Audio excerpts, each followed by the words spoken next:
आप में से बहुत सारे युवा ऐसे हैं जो आध्यात्म में अभी नए नए आए हैं, यानी किसी को ध्यान और आध्यात्म में 1 साल हुआ है या 2 साल हुए हैं। और ऐसे भी कुछ लोग हैं जो आध्यात्म में कुछ पुराने हो गए हैं, पुरानी साधनाएं की हैं, ढेरों स्पिरिचुअल बुक्स पढ़ी हैं। लेकिन मैं दावे के साथ कह सकता हूँ कि आप सब में एक बात बिल्कुल कॉमन होगी, और वो है ओशो। आप सबने ओशो को जरूर सुना होगा। उनकी बातें, उनके प्रवचन इतने प्रभावशाली थे कि उस समय भी जो लोग उन्हें सुन लेते थे उनमें से ज्यादातर लोग अपना सब कुछ छोड़ने को तैयार हो जाते थे, ओशो के सन्यासी बन जाते थे। और आज भी उनके प्रवचन उतने ही प्रभावशाली हैं। ओशो अपने तर्कों के कारण पूरी दुनिया में इतने पॉपुलर तो हुए ही, लेकिन उनकी पॉपुलैरिटी के पीछे एक और हाथ था, और उसका नाम था मां आनंदशिला। यही वो महिला थी जिसके कारण ओशो अमेरिका पहुंचे और वहां एक क्रांति ला दी। और यही महिला ओशो को जेल पहुंचाने का कारण बनी। इसी महिला ने ओशो को बर्बाद किया था। आनंदशिला गुजरात के बड़ौदरा में रहने वाली थी। शीला का पूरा नाम अनालाल पटेल था। शीला के अंकल के घर के सामने ही ओशो रजनीश का घर था, इसलिए ओशो तक पहुंचने के लिए शीला को कोई कठिनाई नहीं थी। तो जब शीला पहली बार ओशो से मिली, वह ओशो को देखते ही रोने लगी। उनकी आंखों से आंसू रुक नहीं रहे थे। ओशो ने शीला को गले लगा लिया, शीला के माथे पर अपना हाथ रखा। कहते हैं कि जैसे ही ओशो ने शीला के सर पर हाथ रखा, जिसे आज हम शक्तिपात के नाम से जानते हैं, वो हाथ रखते ही शीला को एक अजीब सा अनुभव हुआ, एक दिव्य प्रकार का अनुभव। शीला के लिए ये अनुभव बहुत आनंदमय था, मानो वह भीतर से जन्मों जन्मों से प्यासी थी, उस आनंद की प्यासी थी। वह भीतर से खुश हो गई, खिल उठी।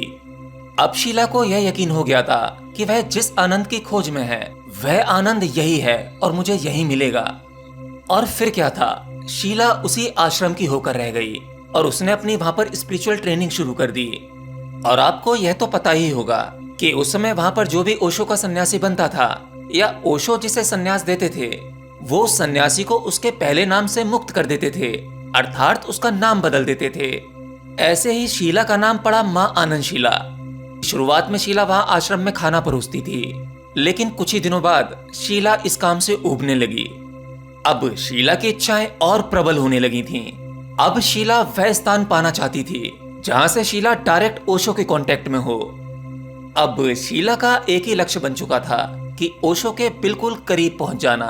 और ओशो के इतने करीब पहुंचने का केवल एक ही रास्ता था, ओशो की पर्सनल सेक्रेटरी बन जाना। पर यहाँ एक प्रॉब्लम थी, क्योंकि ओशो की पहले से ही एक सेक्रेटरी थी जिसका नाम था लक्ष्मी, जो अपना काम बड़ी ही ईमानदारी के साथ, सहजता के साथ करती थी। फिर कुछ दिनों तक शीला ने लक्ष्मी के असिस्टेंट के रूप में काम किया। अब शीला ओशो के काफी करीब पहुंच चुकी थी, लेकिन फिर भी शीला और ओशो के बीच में एक ही दीवार थी, वो थी लक्ष्मी। अब किसी न किसी तरह से लक्ष्मी को हटाना था, और उसे हटाने के लिए उसे अपनी खुद की पावर बढ़ानी थी। इसलिए वह आश्रम की छोटी मोटी प्रॉब्लम्स को बिना लक्ष्मी को बताए सॉल्व करने लगी थी, क्योंकि जिस भी स्थान पर हजारों लोग होते हैं, वह छोटी मोटी प्रॉब्लम्स होती रहती हैं। वह हर प्रॉब्लम को बड़ी ही सूझबूझ के साथ पहले ही निपटा देती थी, जिसके कारण पूरे आश्रम में शीला की एक अलग ही पहचान बनने लगी। आश्रम के सभी लोग अपनी किसी भी समस्या को लेकर लक्ष्मी की बजाय शीला के पास जाने लगे। अब तक शीला के पास इतनी पावर आ चुकी थी कि उसने लक्ष्मी को हटाकर अपने आप को ही ओशो की पर्सनल सेक्रेटरी बना लिया। शीला ओशो की पर्सनल सेक्रेटरी तब बनी थी जब उस समय भारत में ओशो का विरोध होने लगा था, क्योंकि ओशो एक तार्किक बुद्धि वाले व्यक्ति थे और वो हर धर्म के ऊपर बोलते थे। वो आध्यात्म को अंधविश्वास से विज्ञान की ओर ले जाने का प्रयास कर रहे थे। और उसी समय उन्होंने संभोग से समाधि पर बोला। उनकी यह पुस्तक भारत में बहुत विवादित रही, जिसके चलते उनके एक तरफ शिष्य बढ़ भी रहे थे, दूसरी तरफ विरोध करने वाले भी बढ़ रहे थे। और इस बीच तीसरी बात जो हो रही थी, वो थी ओशो की पॉपुलैरिटी। उन्हें अब बड़े बड़े लोग राजनेता जानने लगे थे, लेकिन वहीं उनके खिलाफ विरोध प्रदर्शन भी बढ़ते जा रहे थे। अब कहने को तो उस समय शीला ओशो की पर्सनल सेक्रेटरी थी, लेकिन सच कुछ और था। असल में शीला ओशो के प्यार में पागल हो चुकी थी। और उस समय भी ये कुछ अजीब नहीं था, क्योंकि आज आप भी अपने आसपास देखते होंगे या सुनते होंगे कि महिलाएं बड़ी ही आसानी से गुरुओं के प्रेम में पड़ जाती हैं। और अगर गुरु ओशो जैसे हों तो कहने ही क्या है। अगर मैं गलत नहीं हूँ तो आज भी ऐसी बहुत सी महिलाएं हैं जो ओशो को बेहद प्रेम करती हैं। बेशक वो इस बात को कह ना पाती हों, लेकिन ओशो के प्रति प्रेम आज भी महिलाओं के मन में फूट फूट कर निकलता है। तो यहाँ शीला के भीतर ओशो के प्रति जो भी कुछ चल रहा था वो स्वाभाविक था, और शीला वो सारे काम करती थी जो ओशो को पसंद आए। इसलिए शीला ने यहाँ पर भी कुछ ऐसा ही किया। जब ओशो के खिलाफ भारत में विरोध प्रदर्शन बढ़ने लगे, तब आनंद शीला ही वह अहम कड़ी थी जिसने ओशो के आश्रम को पुणे से अमेरिका शिफ्ट किया। शीला ने आश्रम के पैसों से अमेरिका के ओरेगन सिटी में 62,000 एकड़ जमीन खरीद ली। फिर आनंद शीला, ओशो और उनके साथ कुछ सन्यासी अमेरिका चले गए। फिर शीला ने अमेरिका में एक शहर बसा लिया जिसका नाम रखा गया रजनीशपुरम। जब ओशो पुणे के आश्रम में थे, पैसों की कमी तब भी नहीं थी, लेकिन उनके भक्त अमेरिका में भी बहुत सारे थे जो उन पर अपनी पूरी संपत्ति लुटा देना चाहते थे।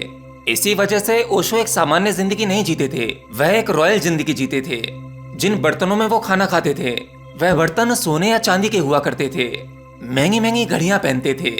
ओशो के पास में 96 रोल्स रॉयस कारें थीं और उनका खुद का एक प्राइवेट प्लेन भी था। रजनीशपुरम के उस आश्रम की सिक्योरिटी के लिए आधुनिक हथियारों से लैस बहुत से कमांडोज भी थे जिनकी व्यवस्था शीला ने ही की थी। शीला ओशो की सारी चीजों को मैनेज करती थी, वह मीडिया को भी देखती थी, जिसके चलते मीडिया के साथ में कई बार शीला के कुछ झगड़े भी हुए। शीला अब ओशो के साथ साथ वो पहचान बन चुकी थी जो ओशो के ऊपर अगर कोई भी संकट आ रहा हो तो उसे ओशो तक आने से पहले वो पहले ही निपटा देती थी। शीला एक एक करके कामयाबी की सीढ़ियां चढ़ती जा रही थी और समय भी उसके साथ था, क्योंकि जब शीला पूरी तरह से पावर में आई तब उसी समय ओशो मौन व्रत में चले गए। अब शीला बेलगाम हो चुकी थी, उसे रोकने वाला कोई नहीं था। अब वो जो चाहे वह कर सकती थी, क्योंकि मौन व्रत में ओशो से कोई नहीं मिल सकता था। अब वो चाहे कितना ही पावरफुल क्यों ना हो, केवल शीला ही उनसे मिल सकती थी। अगर किसी को कोई बात ओशो तक पहुंचानी भी है तो उसका केवल एक ही जरिया था, माँ आनंद शीला। और वह यह अच्छी तरह से जानती थी कि ओशो तक क्या पहुंचना चाहिए और क्या नहीं। धीरे धीरे शीला ओरेगन सिटी की सबसे पावरफुल लेडी बन गई। इस समय वहां पर लोकल इलेक्शन होने थे और शीला के मन में महत्वाकांक्षा जागी कि वहां की 2 सीटों पर उनका भी अधिकार हो। इसलिए आनंद शीला ने आश्रम में और लोगों की भीड़ को जुटाना शुरू किया। शीला अमेरिका के बेघर और गरीब लोगों को आश्रम में लाकर रखती ताकि जब इलेक्शन हो तो वह उनका वोट पाकर जीत जाए। जब ये बात अधिकारियों तक पहुंची तब पता लगा कि वोटिंग को इम्पैक्ट करने के लिए शीला के द्वारा सब कुछ किया जा रहा है। पर शीला का यह दाव जब काम नहीं किया तो उसने एक दूसरा रास्ता पकड़ा। उसने 10 रेस्टोरेंट में सभी सलाद पर एक पॉइजन का छिड़काव किया। उस सैलेड को खाकर तकरीबन 700 लोग बीमार पड़ गए। यह शीला ने इसलिए किया कि लोग उनके क्षेत्र में वोटिंग ही ना कर पाए, क्योंकि अब वो खुद तो उम्मीदवार थी नहीं। फिर ये सारी घटना यूएस गवर्नमेंट के कानों में पड़ गई। यूएस गवर्नमेंट ने इस केस को काफी सीरियसली लिया। इस केस को बायोटेरिक अटैक नाम दिया गया। ये केस ओशो तक पहुंचने का एक जरिया बन गया था। फिर यूएस गवर्नमेंट ने इस केस की जांच पड़ताल शुरू की। अब ये बात ओशो के आश्रम तक आ पहुंची थी। जांच के बाद यूएस गवर्नमेंट को ओशो की संपत्ति के बारे में पता चला। आश्रम के अंदर क्या क्या चल रहा है ये सब कुछ पता लगा। कहा जाता है कि जब ओशो मौन में गए थे तब उस आश्रम में कुछ गलत एक्टिविटीज भी हो रही थीं। शीला को केवल भीड़ चाहिए थी, जिसके कारण वहाँ हर प्रकार के लोग आने लगे, हर प्रकार के नशे होने लगे। सेक्स की घटनाएं तो वहाँ पर इतनी कॉमन हो गई थीं कि मानो वहाँ एक सेक्स रैकेट चल रहा हो। इन सभी बातों से ओशो अनजान थे। ये सारी चीजें यूएस गवर्नमेंट को पता लग गईं। शीला की इन गलतियों की वजह से ओशो का पूरा आश्रम संकट में आ गया, पूरी तरह से अमेरिका में बदनाम होने लगा। तब शीला को भी यह पता लगने लगा कि अब इस प्रॉब्लम से निकलना मुश्किल है। अब जब शीला इस तरह से एक्सपोज हो रही थी, अब वो चाहे ओशो के प्रेम के कारण या फिर पद प्रतिष्ठा के कारण, उसके पास केवल 2 ही रास्ते थे कि या तो वो सुसाइड कर ले या वो अमेरिका की जेल में सड़ती रहे। पर शीला ने खुद को बचाने के लिए एक तीसरा रास्ता चुना। वह अमेरिका से स्विट्जरलैंड भाग गई। अब जब ओरेगोन में ओशो को यह बात पता चली, ओशो को बहुत क्रोध आया। अकेली उस शीला की वजह से पूरे आश्रम का नाम मिट्टी में मिल चुका था। अब ओशो ने ठान लिया था कि शीला का सच सबके सामने आना चाहिए। फिर ओशो ने अपना मौन व्रत त्याग कर मीडिया के सामने सब कुछ बताना शुरू किया। इधर पुलिस ओशो के आश्रम में पहुंच गई थी। फिर ओशो रजनीश को अरेस्ट किया गया। लेकिन कुछ ही दिनों में ओशो जेल से बाहर आ गए और जैसे ही ओशो जेल से बाहर आए, उन्होंने शीला को एक्सपोज करना शुरू किया। ओशो ने आनंद शीला पर कई गंभीर आरोप लगाए। ओशो ने कहा कि मेरे जितने भी करीबी थे और जो मेरे डॉक्टर थे, शीला उन्हें स्लो पॉइजन देती थी। ओशो ने कहा कि ये मेरी ही गलती है कि मैंने एक वेट्रेस को अपनी पर्सनल सेक्रेटरी बनाया, कि शीला चाहे उनसे जितना भी प्यार क्यों ना करें, उन्होंने कभी भी शीला के साथ में कोई संबंध नहीं बनाए। और ओशो ने शीला पर $55 मिलियन के घपले का आरोप लगाया। और फिर कुछ ही दिनों में आनंद शीला को अरेस्ट किया गया। आनंद शीला पर जितने भी आरोप लगाए गए थे उनमें से बहुत से आरोप सिद्ध हुए और अमेरिका की कोर्ट ने आनंद शीला को 20 साल की सजा सुनाई। लेकिन कुछ ही महीनों के भीतर ही शीला को अच्छे बिहेवियर की वजह से जेल से रिहा कर दिया गया। जेल से लौटने के बाद आनंद शीला ने ओशो के बारे में एक भी शब्द नहीं कहा, कोई टिप्पणी नहीं।